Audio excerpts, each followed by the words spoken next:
Emotions are the invisible chains that bind most people to mediocrity and vulnerability, because while emotions make life feel intense, urgent, and meaningful in the short term, they cloud judgment, slow reaction, and expose weaknesses in the long term. And this is exactly why those who allow emotions to dictate their decisions become predictable, exploitable, and ultimately disposable in any environment where power, control, and psychological dominance are the currencies that determine survival, respect, and influence, because in reality, the world is neither fair nor forgiving, and it never rewards good intentions, patience, or oversensitivity. It only rewards clarity, consistency,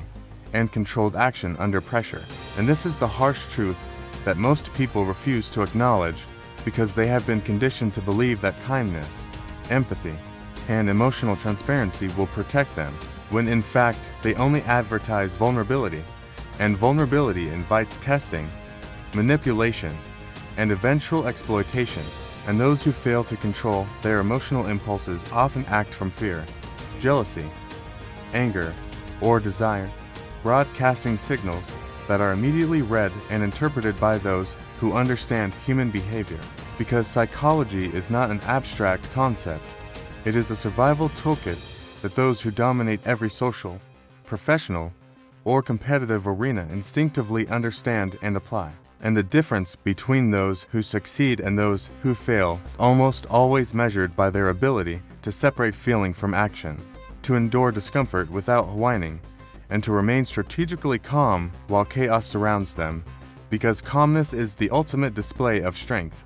It communicates that no matter what external pressures exist, the person in control is not moved, and in turn,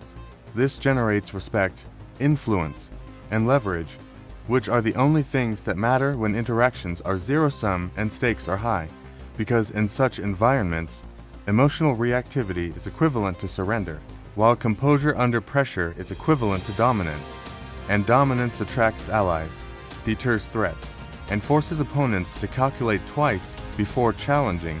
whereas emotional people are read like open books, manipulated like puppets, and discarded like used tools. And this is why mastery over oneself is the first and most critical form of power,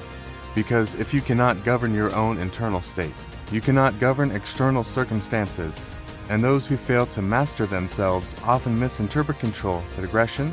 patience as weakness, and silence as submission, when in reality, the most dangerous individuals are often the quietest, calmest, and most calculated, because their control is their shield, their weapon, and their authority,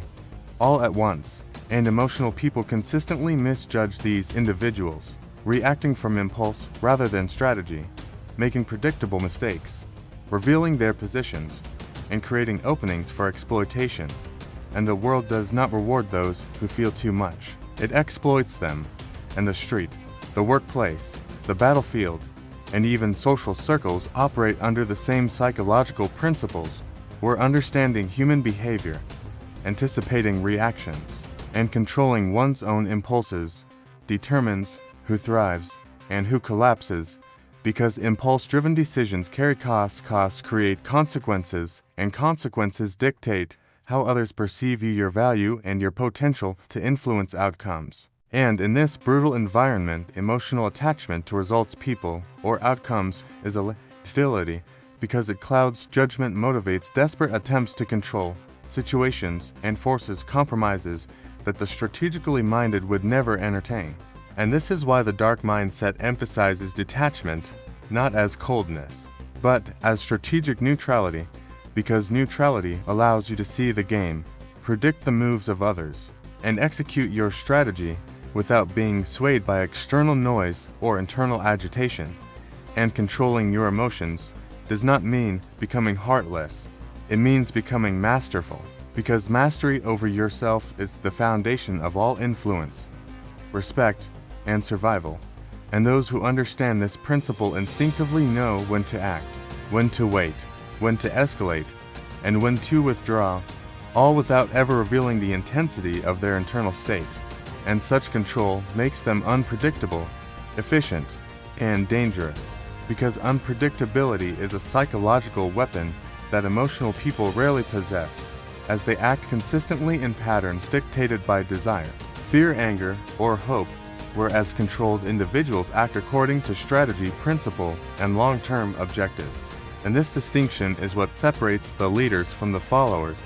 the survivors from the victims, the respected from the ignored, and the powerful from the powerless. Because power, respect, and dominance are never given, they are earned through consistent demonstration of strength, composure, and capability, and composure is only possible when emotions are understood, acknowledged, and then subordinated to strategy rather than expressed impulsively. And the reason most people never realize this is because emotional reactions are addictive. They feel intense, important, and alive. But this illusion of vitality is actually the leash that binds them to mediocrity, vulnerability, and eventual exploitation. And those who refuse to subordinate emotion to control, constantly reacting to the world rather than shaping it, constantly trying to correct situations after mistakes are made, and constantly seeking approval, reassurance,